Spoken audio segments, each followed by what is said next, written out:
What's up, everybody? Live Tuesday, June 8th. How's everybody doing today? Justin, what's up, man? How you doing?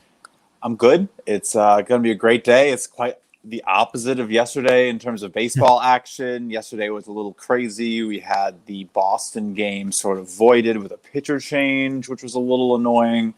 I almost went and I was like, all right, well, they moved the line up to 10. Let me go play the under now because, of course. But no, the game went under, but we got the void, so I don't really even know how to feel about it. The other game that I picked, the under in the Padres-Cubs game, just got obliterated. The Padres really came alive and looked like they're taking a little revenge for the sweep that they faced on the road. So not the best day, but I did hit a little underplay on that Nets game that we talked about, so that was nice. So basically 1-1 and a void. So not the worst, but excited for today. There's a big board. I mean, it's a little crazy over here for me, but going to go through it all with you this morning and see what we got this afternoon. Jeez. Yeah, it's still technically morning here where I'm at in Nashville. Yeah. It's not noon yet, so that works. You could say morning. I didn't end up with any plays yesterday other than I played a little bit on the Nets under as well, but nowhere near a full play for me. Enough to have some excitement, watch the game, have some fun. Nice to see that one come through. Yep. Much different day today. Already had 2 plays in. How many plays you got in so far today? I haven't even looked. Big zero, actually. Big zero so far. Okay. I was going to go through them a little bit more today. Tuesday mornings, I do have something at 10 a.m., so it does get a little crazy for me.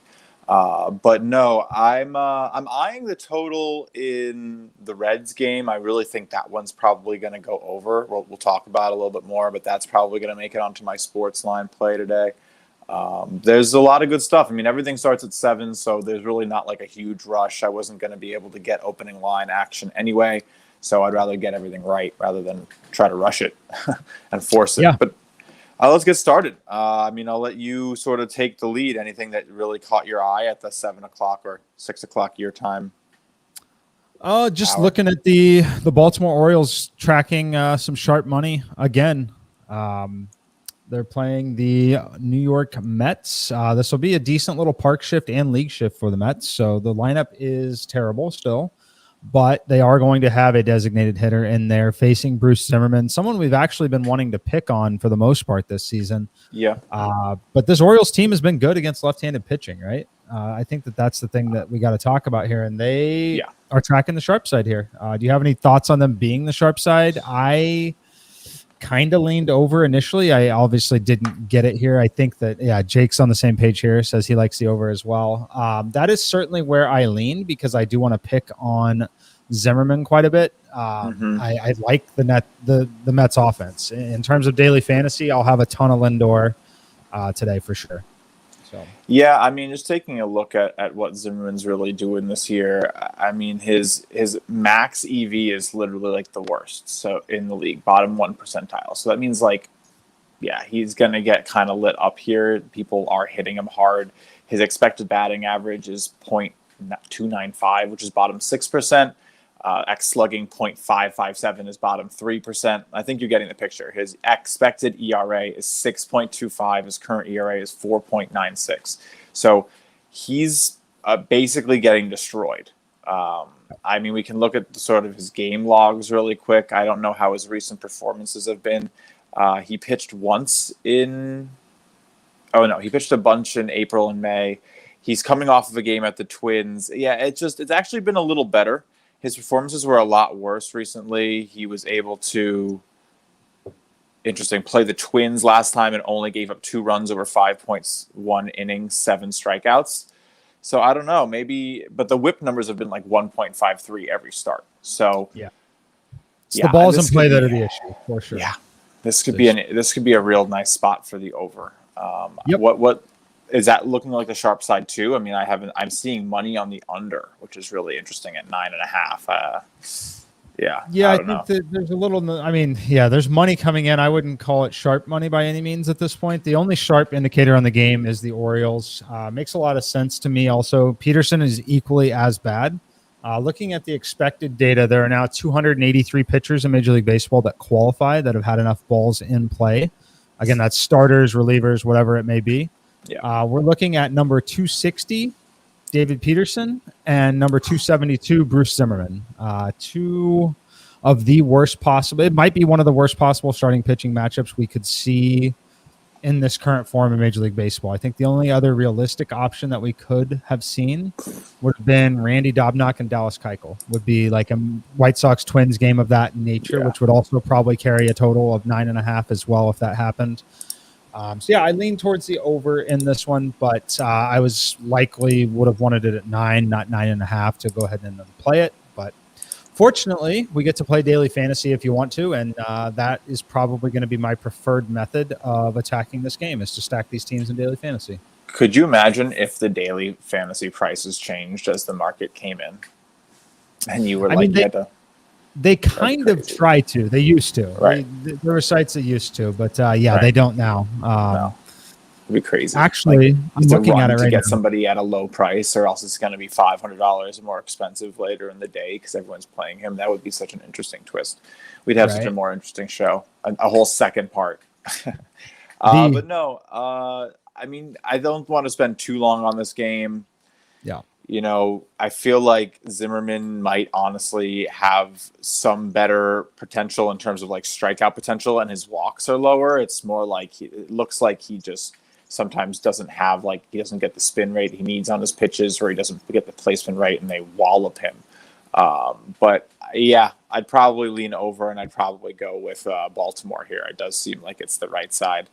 But all right, the next game on the sheet today is the Braves and the Phillies.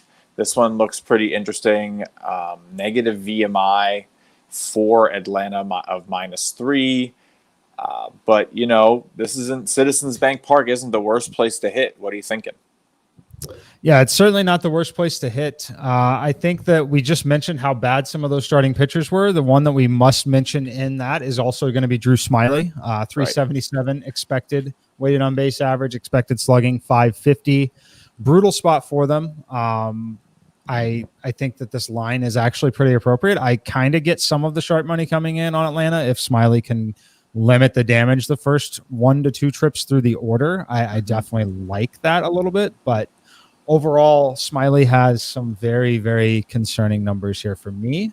I think it would be a pretty good stay away. If you like the Braves and think the Braves are going to get to Nola at all, be another spot where I think you could potentially look at the over. Yep. I'm with you on it. I mean, it looks like the market is a little bit on the under here at 9.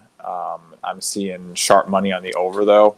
So I don't know. We'll see. I think this one could pretty easily hit 9. These teams have been pretty hot recently. I mean, you take a look at how, both of the teams are 5-5 on the over in the last 10 matchups. So nothing crazy here. No crazy trends. Phillies go over a little bit more at home than they do away. So maybe that, if you think Smyly is going to have a bad day, you maybe take like the Phillies team total. That could be a way to play this one, if anything. But yeah, nothing really going to be for me on that one. Yeah, no, I'll stay away from that one. So the next one is Dodgers Pirates. Yeah.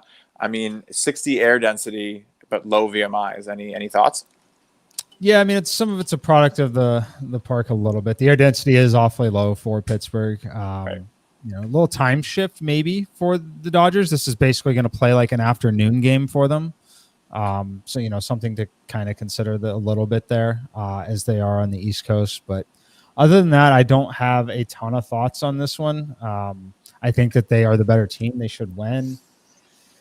If Muncy sits and the lineup is a little watered down, I don't hate the under. But overall, I don't have a ton of interest in this one, to be completely honest with you. The sharp money is on the Pirates. I don't know if you're seeing that, but yeah, it's pretty interesting. I don't really think I mind taking the Pirates, but this is going to be one of those plays that we talk about where you're playing this type of line at this type of value every single time it comes up, not the one-off, hey, I'm just in here, I'm looking for a good bet today, saw you guys are streaming, would you take the Pirates? No. Would I take them if I'm betting every single time I'm getting a little bit more value than I should on lines like this? Because in the long run, I will win these games eventually, and I will get my value on them. Yes, but you have to always be looking for them, and you can't really miss them, because if you don't play one of them, and that's one of the few that cash, you've missed your opportunity. It's like taking 2 out of the 3 picks Mike plays every day and getting mad when you've lost more than he's won. I don't know if that really worked, but I think you understand what I'm saying. Like, you can't pick and choose on systems like this, on processes like this. So yeah, this is a good like value play, a long-term value play on the Pirates. But other than that, I'd probably pass on it. Yeah. For me, it's like I said, I think it's the under lean, and it's a cautious lean, knowing that this game opened at 7.5 and has come all the way up to 8.5. It's one of those where I would have never had any sort of value on it. I think that 8 is the appropriate number in the market personally. Now that it's up to 8.5 with some money tracking on that over, that has pushed it into a value range where I think that there's a little value on the under. One that you just, depending on how much you believe in the models, you should exercise a little caution, but certainly not a full play for me is the way I would lean. If Bueller's sharp, I could still see the Dodgers winning this game 4-3. That's still going to go under like a 4-3 game. Both pitchers limit free passes, right? If you check out their like peripheral stats, that what stands out is they're both like around 5% walk rate. So that's pretty low, right? That means you can expect like maybe 1 or 2 walks from each guy today. In their 5 to 6 innings. So that makes it pretty hard to rack things up. I mean, if they're pitching well and they keep the bases, very lightly littered, then sure, we're going to have a low scoring one. But also the Dodgers can rip this thing open if JT Brubaker isn't on point and they can score all 9 runs themselves. So probably a stay away for me. Yeah, no, I totally I think it's a stay away, but I do kind of like the under at 8.5. We'll see what kind of number I can get on it as it keeps rising. But I'm wondering if some of the market is literally just like blindly looking at some of the air density stuff now too, and seeing like that, because that's a very low air density number. It is, but the VMIs don't suggest that it's necessarily crazy extreme hitting environment overall. But anyway, we'll move on from that one. I don't think that PNC has really been the best under or over environment. My feeling, I'm going to check right now, but I don't think it's been heavily either way, right? Like the under is 14-15 in 29 games at PNC. You're not really getting anything crazy by like trying to do that. Now the Pirates are skewed a little more towards the under themselves, but both these teams have gone over 7 out of the last 10 times. So, make of it as you will. Both offenses are probably hitting decently. Stay away. Some of it is a product of the teams that play in the ballpark, right? So when we talk about the Kansas City Royals and the Pittsburgh Pirates, one thing I like to look at, I can drop a link at some point here, I guess, with some of the Savant park factors. We'll basically be looking at overall park factor, and then obviously I want to look at the home run factors, right? I want to see how frequently are we hitting home runs here. The home run is obviously the most brutal case scenario for you betting an under, or the most helpful for you betting an over. This park, PNC, is playing a lot like Kauffman Stadium for the Royals. It's going to be up there as a top half. The Royals is top 8. For them, Pirates, PNC is top 15. They're 14th in overall park factor. But if you actually look at how frequently hitting home runs, those two parks are bottom 3 and bottom 4 in terms of home run frequency. Some of that is due to the fact that the teams that are hitting there have a little bit weaker power on average. However, the Royals have obviously added a little bit of power recently here. But it's something to consider that, hitting the home run at PNC, while if you use just a straight park factor, it's going to look like a decent hitting environment. Hitting home runs there is a completely different story. I mean, I don't know. And this year, especially, I mean, you take a look, Savant has some pretty cool tools. You can like turn the rolling average on and off pretty easily. PNC Park is going to be it's been pretty bad this year. Actually, it's been pretty normal. Sorry. It's right around that 20% worse, right? So that's pretty bad for home runs. I mean, you're talking about going other places like Citizen Bank Park this year. Even like the Reds at a Great American Ballpark have been crazy this year. But I'm not really excited about getting a park that's in the bottom 5 for home runs. I mean, it's pretty crazy. But anyway, it should be an interesting one. I'm excited to see my Great American Ballpark favorites at the top here. They always are. It's always pretty easy. A mini Coors, that and Truist, right? So, Speaking let's move on. We have Coors, the Houston and Boston game. Oh, go ahead. We want Houston Boston next. That's fine with me. I had Rockies. Yeah, I Marlins mean, next. They're all the 6-10 starts. So they're all right. We can. That's fine. That's fine. I'm just going in whatever order is on whatever site I'm looking at the moment. But all right. No. All right. Fine. Sorry. So this one's interesting. I mean, you have a play on this one, right? You're going on the over. I really like that play. It looks like it's the right way to do it. Perez has been okay. Valdez has not enough data to really make any judgments, and he's going to be facing a pretty decent offense tonight. You want to talk about that? I mean, I'm sure most people watch the early edge. I'd say if you watch the early edge, you've already seen the little breakdown here, but a lot of it is related to the weather. As long as the rain holds off past 6th or 7th inning, which is when I think it's really going to potentially come in. If it does, using some of the weather databases, that basically looking at a 20% home run increase and overall run scoring increase with these weather conditions. Really pretty low air density for Boston. Elevated temperature, elevated humidity is going to help a lot. But both of these teams crush left-handed pitching. Valdez, as you mentioned, very small sample size so far this year, has not even thrown a pitch on the road yet this season. Mm-hmm. When he did throw pitches on the road last season, the expected and actual weighted on base average was over 50 points worse. I make this game 10.7. I truly think it should close 10.5. I don't know if we're going to get there or not. It is a big number, but I do think it's an appropriate number at 9.5, 10, whatever it is there. I would make this game 10.5 if I was setting the line for sure. Yep. I'm right with you. I played it. I love it. I probably would have done it myself if I hadn't, seen your plays this morning before I sat down to really look at stuff. But yeah, it feels like it's the right play. I'm really pretty excited about it. I think, Houston's one of those teams that can carry this one themselves. Yep.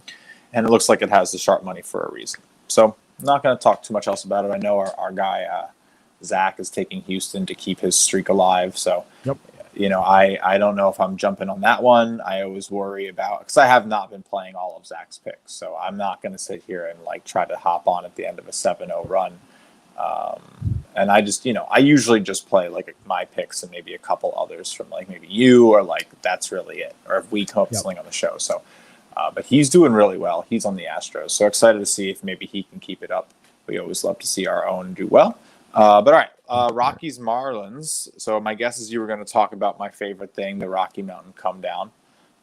So tell them what you're seeing. No, I was just going to talk about Coors Field. You said Coors Field, and we'll talk about the massive VMI, massive negative park shift. One of the worst situations they could have potentially, right? So yep. I think it's not the absolute worst, but it is one of the worst, right? Let's see. Yeah, it's minus 22 today. Yep. No, it's basically the worst Seattle, but they're in the American League. So if they're for the National League, this is the worst possible park shift this year if you take off the 3-year rolling average. If you run it with the 3-year rolling average, then the Giants will be the worst, and the Padres, Cardinals, Marlins will be right in there. But we're getting to the point where we can really start to use some of this year's data, and the Marlins will be the worst possible park shift for the Rockies today. And with that, I'll let you take it away, other than I'll say Trevor Story is questionable as well also. Yeah, I mean, coming out of the Rockies is always tough. We talk about it a lot. The idea that the air density changes so much. The Rockies are playing at a 40 air density just yesterday, and now they have to go into a 63 with a much higher humidity. The ball's just going to break differently. You can see potentially the Miami Marlins starter getting more strikeouts, less contact, more swings and misses, just because it's going to be they don't see the ball as well. Their brains just don't have the recent data to remember how a ball moves in this climate. And I know that sounds crazy if you're new or haven't really thought about it too much, but the physics of the air really matters when the ball's spinning 2,000 times in a minute. And that's what propels it to side. So if the air is heavier and there's essentially more air particles you're going to get more movement. And that's what the difference is. In Colorado, there's less air particles. In Miami, there's a lot more air particles. So you might see that curveball or that slider do a little bit more work today. I know the Marlins do have a good pitcher on the mound. This might very well be an underplay for me. I'm not sure if the roof is going to be opened or closed. My assumption is it's going to be closed. Yeah. So we really can't play off of the wind much, but it's still a big climate shift, and you might see the Rockies put up a dud, which isn't, too shocking since they've been awful on the road. So look for, Miami to bounce back from that loss, playing a team they probably know that they can beat, a team they know is pretty bad on the road. Right. It's pretty rough. I mean, Marlins came down from Boston, but they had that extra hour to hopefully make it a little bit more comfortable. It's a 7:00 game. They're in their home environment. Probably going to be a Marlins and under type of game, if I had to guess. For sure. Although that total is awfully low, but yes, it definitely would be where I would lean. Yeah, it's low for a reason, though. Yeah, for sure. All right, what game you got next? I'll use your schedule here. Sure. I mean, I'm going to go with the Brewers and the Reds. I really like this game. Great American Ballpark. Both these teams have great hitters.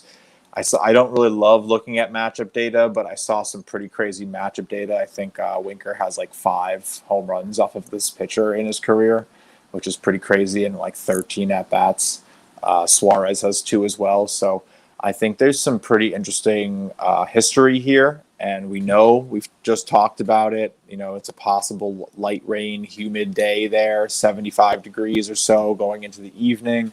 It's probably going to be a pretty nice night to hit. VMI numbers aren't anything to write home about, but if the pitching isn't great, I don't think that's what's going to determine anything here. We can talk a little bit about who is going for the Brewers. I don't necessarily think this is the peak end of their pitching rotation, which has some really great talent. Instead, you have Adrian Hauser, who has a 48.4% hard hit rate. So, basically every other time people make contact with him, they're hitting it pretty good.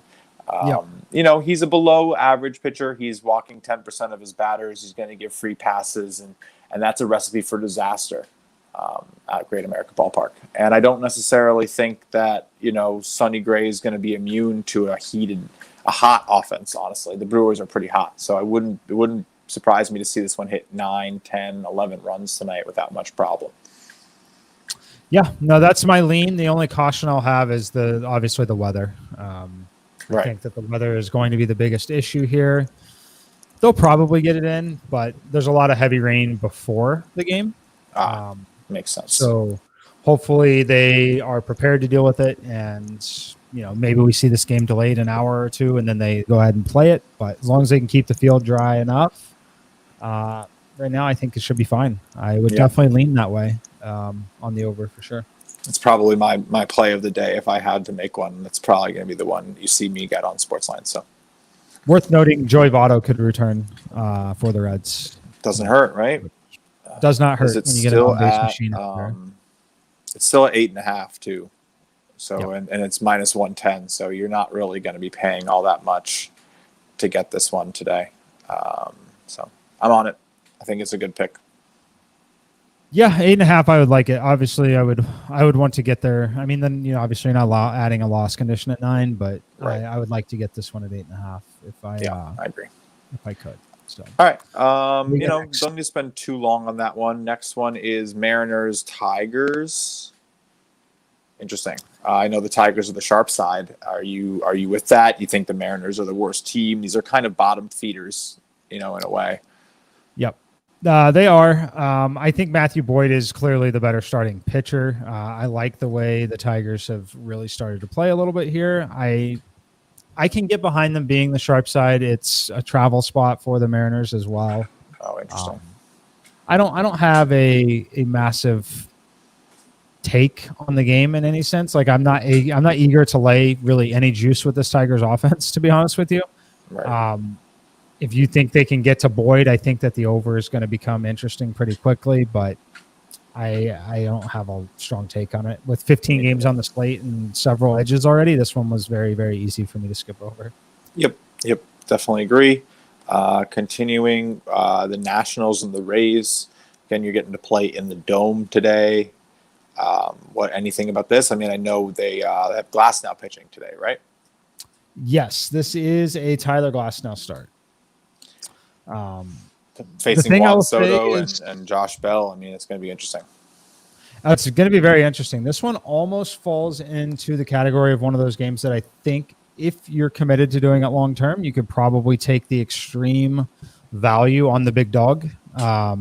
Nationals team here plus 200 basically is what I'm seeing. William Hill, you can grab them plus 199 at this point. I think that again, we talk about it all the time, right? But if you're someone looking for a game to play tonight, this does not apply to you in any way, shape, or form. But if you're looking for someone to grab a few cents of value here and there over the course of the season, plus 199, there's certainly value. Should be only plus 170 range. Lester is actually improving in terms of the expected. There was a time when he was one of the worst, and you can argue that he's still struggling at this point, but those expected numbers are right in line with league average pitcher, right? So I mean, he's basically right there. If anything, his hard hit percentage is above average, his walk percentage is above average. But Glasnow is dirty, right? His batting average is crazy. His expected slugging percentage is nuts. His K rate is like 35%. But when people do make contact, it's pretty good contact. So again, he's like a story of, does a pitcher have that great pitch on every throw? And if he doesn't, he sometimes gets hit. So you don't really know what you're going to get with Glasnow, honestly. And I don't hate an over here. I don't. I like the overs in general today. I mentioned it in your Discord. I'm actually going to play the Grand Salami over 133 and a half runs today because I think it's going to be a fun day for baseball. I do think we'll see a good amount of overs based on the hitting conditions in a bunch of these parks. So it should be fun. I might talk myself into the playing it. Like I have a small model edge on it on the Nationals. Good park shift for him, even though it is a league shift facing designated hitter. It's still a decent park shift for him to get to pitch in that controlled environment. So it should be plus 170. If you can get plus 200 like I can at William Hill, it's one of those where I think that if you're looking for value and interested in it, I think it's one you could definitely get down on there. So for sure. But all right, next game is going to be the Rangers hosting, I believe it is the Giants. So this is an interesting one. Rangers have a pretty decent hitting environment. I wouldn't call it like the best, but I also wouldn't call it the worst. They have a negative VMI though today, and San Francisco has a positive 7. So this is pretty interesting.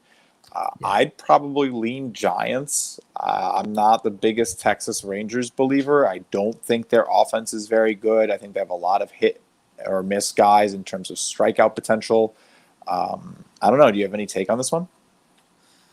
Just it's interesting. The roof will be closed there today, so that's probably why you're seeing not the VMI number you may not expect on the Texas Rangers. Obviously, still going to be a great environment overall for the Giants. It is interesting giving this Giants team the designated hitter. I think that's not going to hurt them at all.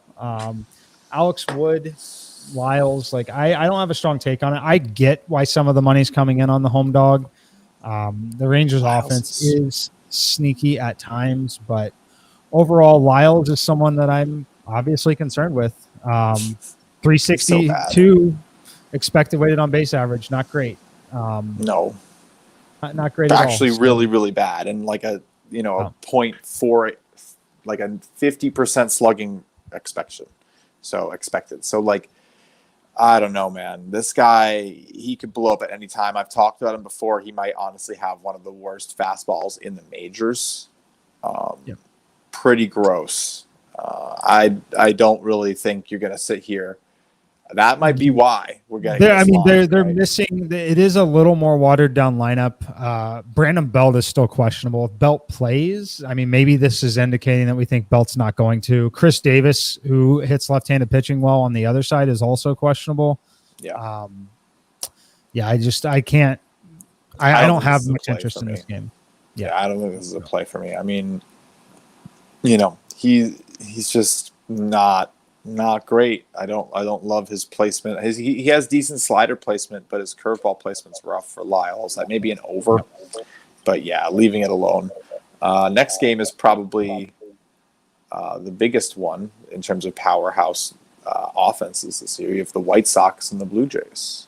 Any thoughts on this one? Yeah, I had some major thoughts on this one. This is my second play of the day. Already got a half run on the closing line value. I guess it hasn't closed yet, but we've already got a half run on this one. Gave it out this morning on the Sportsline Early Edge. Played it myself at over 8, minus 110. We are over 8.5, minus 110 now on William Hill. I think this game could potentially close as high as 9 as long as the weather continues to track in a way that looks like this game's not going to get delayed. And by delay, I mean, I'd rather them delay the start than delay it during the middle of the game. I think that that's what we would potentially see here. Mm-hmm. But I talked about it. Robbie Ray is a lot like John Lester. So a lot of you talked about John Lester. John Lester's better than Robbie Ray. A lot of people won't agree with that and won't see that. But in terms of the numbers here, and now Robbie Ray is just getting absolutely crushed. Absolutely crushed. And I think that it will finally catch up to him really in this spot. So I mentioned it all on the early edge. I'll quickly hit the numbers again for you. But when you look at even just the expected, this is why you have to be careful with some of the data if you try and listen to the things that we say sometimes. You know, I love the expected weighted on base average. It does not tell the entire story, and it certainly doesn't in the case of Robbie Ray. You look at his expected number, 323, that's going to put him league average, right? But the expected slugging approaching 500 is the problem. And then you go look at the barrel balls. He's getting barreled up as often as pretty much any starting pitcher in Major League Baseball. Now, this is a pretty good hitting environment overall against the best team in Major League Baseball against left-handed pitching. Just a situation that I'd love to continue to bet on there. And then on the other side, the Blue Jays offense is also good against left-handed pitching. And I think that they can get to Rodon a little bit. Yeah, definitely. So. You know, Teoscar Hernandez has just come on. Yeah. He's been awesome. So they're really excited. Bo Bichette, Graychuk, all great hitters. Yeah, I'm with you. I'd probably take, I don't really know which side of this I'd take. I love the over, honestly. Might even play it myself, rack up a little win there because it seems like a nice one even at 8.5. I don't really mind taking on the loss condition because of just how it's projecting in terms of both pitchers being susceptible to these offenses. But all right, Yankees Twins. This has a dual positive VMI. We have interesting American League teams here with, you know, decent expectations. This one's going to be in Minnesota. Pineda facing the Yankees. Could this be a revenge game? For the Yankees, yeah. Yeah. Yeah, I'm not you know me. I'm not the biggest Michael Pineda fan. Right. 3-pitch pitcher, so yeah. He hasn't been great. Total regression candidate a little bit for me as well. 294 actual, 328 expected. Anytime I see that kind of delta, the expected brings them from above average to below average or average at best. The next thing we need to immediately look at is how hard is he getting hit, or at least look at the expected slugging percentage. He meets the threshold as someone who the number's approaching 500 on the expected slugging. I think is Stanton playing? This might be an unfair comment, but I think he's maybe mentally weak in some of these spots. And you can, at me if you don't agree with that comment, that's fine. But I think that this is one of those spots. The only major question mark I have in this game that I really want is I want to know if Nelson Cruz is going to be playing against the left-handed pitcher in Jordan Montgomery, especially with the weather conditions that we have in Minnesota today. That would not be... It is definitely a significant piece as to whether or not Cruz plays, and my take on the over and or which side of the game. But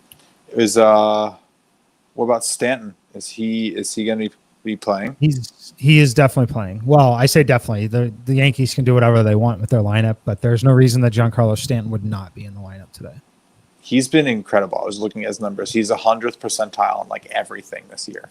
Average exit velocity, max exit velocity, hard hit percentage, all 100 percentile, barrel percentage 96 percentile. The Yankees need him to get going so bad. He's so good. It's crazy. Yep. But anyway, hopefully he does. I could see an over here, but not playing anything. Indians, Cardinals. Hard for me to handicap these teams, especially in a divisional matchup. Or not a divisional matchup, but like like a regional matchup. They aren't exactly like. This is a pretty interesting game here. Like these teams have like very close proximities to each other. I don't know. It feels like almost like a rivalry game to me. I think it looks like the over is the way to go. Are you playing anything? The over would be the only thing that I could get to, really. Right now, you're getting plus 105 on 7.5 at William Hill. Right. This is a Shane Bieber start, right? It is a Bieber start. If you know anything about what I've done, I've picked on Bieber a number of times this year. Obviously, still has that strikeout upside, but he definitely is not the elite ace that he was maybe billed to be. Yeah. Right. He's very good. Definitely above average. Not number 1 or 2 pitcher in Major League Baseball. Still very good. Telling you he's very good. Don't get mad at me. But we've got to we picked on him a few times. It's one spot there. And then on the other side, Carlos Martinez, basically number 1 regression monster in the world. 301 actual, 371 expected. Should continue to get hit. If I had to play it, I would play the over 7.5 at plus money.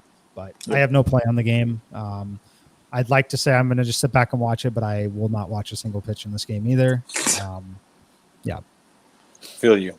But all right, I'm with you. I don't hate it. This is a hard one for me to want to look at all. But all right, what's left? It's a big day, man. We have so many games of this slate. There's 3 games left. Royals, Angels. This one to me says over. I mean, just with how these teams have been playing, just the Angels park factors, slight wind blowing out of the stadium. This one, I mean, yeah, there's a 66 air density, but I feel like these offenses have been producing. Yeah, they. I'm trying to pull up Heaney's expected numbers on here. Yeah, he's also a candidate to get hit up again and again and again. So and again. Yeah. And what about Bubic? Is that how you say it? Bubic? Yeah, he's. I mean, the sample size is pretty limited, but he looks to be league average at absolute ceiling. If you're talking about a ceiling, league average. I think the big question mark here, and the one reason why I would potentially like the over, is Justin Upton finally seems to be maybe hitting again. Like him against left-handed pitching. Love Anthony Rendon against left-handed pitching. It is still a watered-down lineup for the Angels. It's always and forever will be if Mike Trout is not in the top 3 spots. But no, of course. I mean, I didn't end up with enough value anywhere to play on it, but I don't hate it. I mean, that's the way my brain would lean. So sounds like a good lean to me. Enough. I don't think I'm going to actually play that either. All right, 2 more. So we have the Diamondbacks and the Athletics. I believe Chris Bassett is pitching in this one. He's been a very interesting pitcher to watch. He's been coming on of late. I know a lot of people are looking at his K prop today. Are you with it? I mean, we see massive negative VMIs for 2 teams on this, -12 for Arizona, -27 for Oakland. That's crazy. Yeah. What do you think? Yeah. I'm a little concerned. Bassett had that one really deep outing. I believe Larry talked about it this morning on the Early Edge. He had that one really deep outing. I think he threw 114 pitches. They limited it in the next start back to around 83, 84. This prop number is high enough that I need to be very confident that I'm getting him to approach 100 pitches in this game. Right. There's just, as you know, it's a good time to talk about it again, too, because we all become conditioned by what we bet. And some of us are used to betting football. Some of us are used to betting basketball props, right? There is a massive, massive difference in a wide receiver prop moving 3 yards versus an NBA player's PAR prop moving 2 points and a strikeout prop from a major league pitcher moving a full strikeout. Obviously, you're getting plus money, so it's not exactly a full strikeout, but you're used to playing this number 5.5. It is a 6.5 number on this one. The absolutely elite starting pitchers, we're talking 30% strikeout rate in one controlled environment like that. For that to happen, you need the pitcher to go 1 extra inning in this game.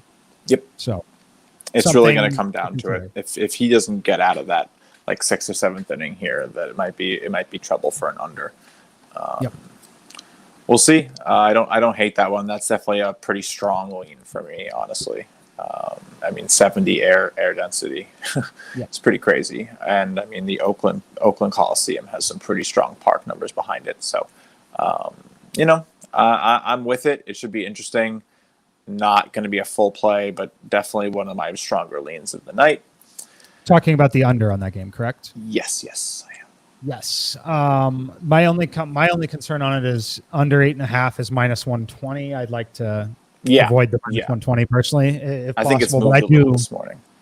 Yeah, I do lean towards the under as well, as they do get that massive VMI because they are also in a very identical situation, although they are at home, to the Colorado Rockies because they're coming from Coors Field back to the worst environment in the American League. So, exactly. So, all right, final game of the day.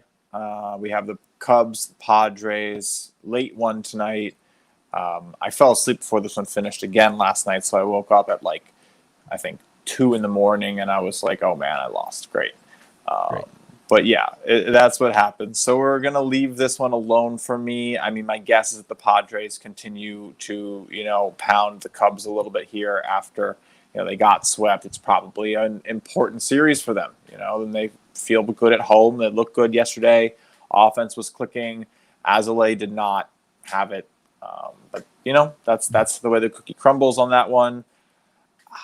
I don't really see any reason to take the money on the Cubs. I think you're getting -190 or so, -185 on the Padres, so you're getting +160 on the Cubs. I mean, it's a pretty good price. If you believe in their offense and you really think they have a chance, then maybe. But the pitching matchup, I don't really trust Zach Davies, to be honest with you. Yeah. Davies, it's been awful. His 358 actual indicates he's been very lucky. It's which crazy. is always a bad scenario. 388 expected. The only cause for concern or caution that I would give is it's maybe outside of the individual lineup he's facing, it's one of the better pitching environments he will see all year, other than an extreme afternoon wind game at Wrigley that's going to be that's cold, but we've already had that point of the season basically, and he obviously did not capitalize much during that point of the season. So it is a good environment overall for him to pitch. I think the other concern here is going to be Jock Peterson, Javier Baez, both potentially out for the Cubs. Two bats that have enough power in them, even in this ballpark, that it's a meaningful loss for both of those guys to potentially sit. So I don't have a lot of interest in it. I'm not eager to lay that price with the Padres. If you love the Padres, I don't hate it on the run line. You're getting -1.5 +110. I would need -1.5 +122, probably maybe 125 for it to really be a play in the model. But I don't feel comfortable laying -190, even if it says it's a no edge either way play in the model. So, I'm with you. I think it's going to be a good one. There's a lot going on. I mean, it's a good day for a donkey, right? So we can really quickly craft some of these big favorites. Again, San Diego is probably going to be the closer there. But we'll probably go with, our favorite guys. We'll go with the Dodgers. Well, it's going to be a big one. I think it's going to be a big one. So we'll go Dodgers. We'll go Marlins, right? We'll go Rays. Let's see. What were the Marlins? They are huge. You're right. Yep. Dodgers, Marlins, Rays, A's, and Padres, I think, is what we have to go with. Yep. I'm with it. I'm going to throw 691 at William Hill. Yeah, that's a big one. I don't hate it. Big donkey. No, that is a big donkey parlay of the day. It's going to be an interesting one. I mean, I think I really like, the A's to do it, the Padres to do it. I'm a little concerned about the Dodgers, to be honest. That sharp money there does scare me a little bit. But, should be an interesting one. The Rays should get it done too. So, I don't think this one hits, to be honest with you. But we'll see. I'm not going to play it. Are you actually playing it this time? Yeah, I'm going to put $20 on it. Okay. All right. Do you want to hit any of the NBA games really quickly? Yeah, sure. Let's talk about it. Of course. 76ers Hawks open 5.5 up to 6. The total has come up 1.5 as well, from 222.5 to 224. Not really tracking a sharp side, other than a lot more money has come in on the Sixers. I think that has to do with the fact that Joel Embiid played some big minutes in that last game. Yeah, it is. That's my take too. Yeah. Do you have a side that you like in this game? Yeah, I'm going to be on the Sixers. If anything, I might tweet that out later. I just don't think that they're going to allow for this to even be closely contested. I mean, if this is closely contested, I might take like an Atlanta series price at whatever I can get it, because I don't think the Sixers lose this one. If they do, they're in trouble, because Atlanta isn't like. I just don't think that you have that type of storyline that you have from like the Mavericks series with the Clippers, where you have these really like tenured playoff legends like Kawhi Leonard who can strap in and get you 45 and will you to the playoffs and play incredible defense, and you know, they have like an experienced supporting cast. I don't see the Sixers as like having the resilience to buckle down and come back from 0-2 and return to Philly in Game 5 tied 2-2. I think they're down 3-1 in a Game 5 if they lose tonight. So, yeah, tonight's a big deal for them. I think that you definitely have a good play taking them against the spread. I think the money's moving towards the Hawks too.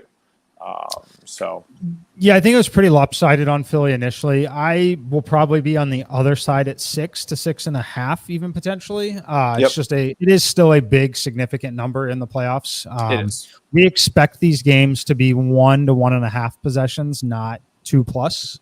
At least that's where I'm at on it. So 4.9 is the appropriate number in my simulations.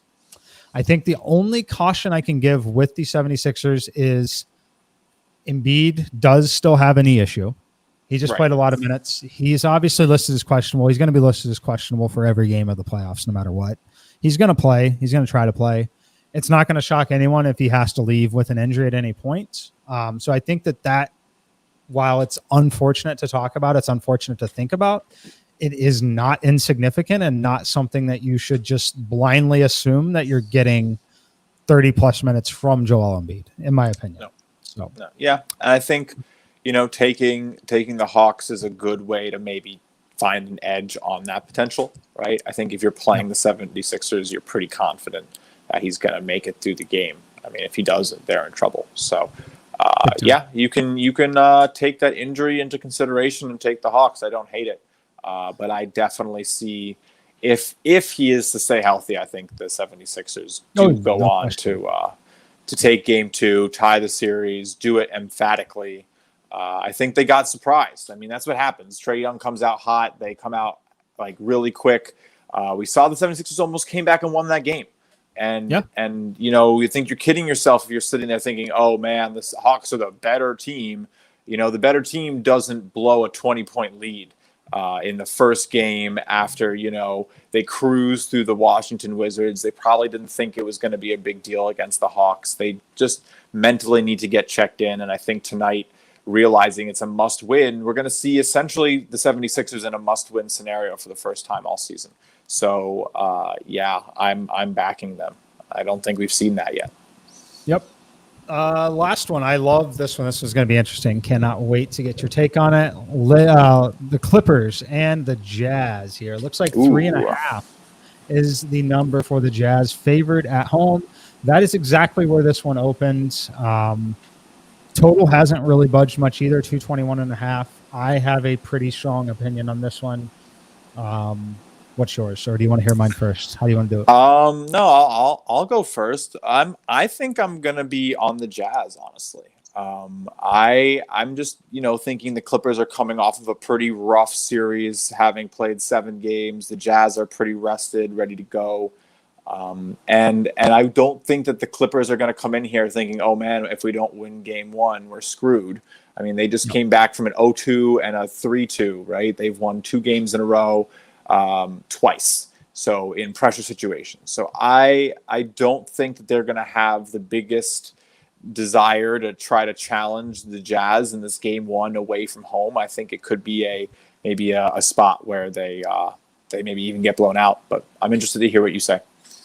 I'm completely opposite on this one. Wow. I am all over the Clippers here tonight. Interesting. So I will be playing the Clippers in this game. I like the way that they match up with them when it comes to a playoff type game.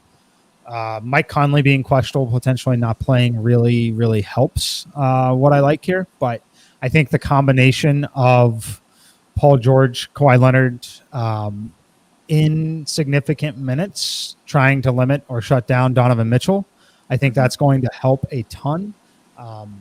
So that's where I'm at on it. I think that we see a really nice performance from both Paul George and Kawhi Leonard in this game. Is this a high-scoring one or is it a low-scoring one? I think it's going to be lower scoring. I think the total is kind of appropriate. I actually thought after we saw some of those totals soar with the Clippers Mavericks and then knowing the way the Jazz shoot, I was expecting this one to be 225, 226. It's right in line there. I actually was expecting the market. I think the Clippers appear to be a pretty sharp side in the market where it's at as well. It looks like I lost you there, Justin. But what I was saying on here, though, is I expected this game to open -5, -5.5 for the Jazz in this spot. I think that Conley is truly questionable, but you see a lot of sharp action here on the Clippers. So, yeah, I'm right there with you, Ryan. The Conley news is definitely not ideal for them with the defensive pressure that this Clippers lineup, when they are engaged and motivated, that they can apply. So let's get Justin back in the stream here. There you are.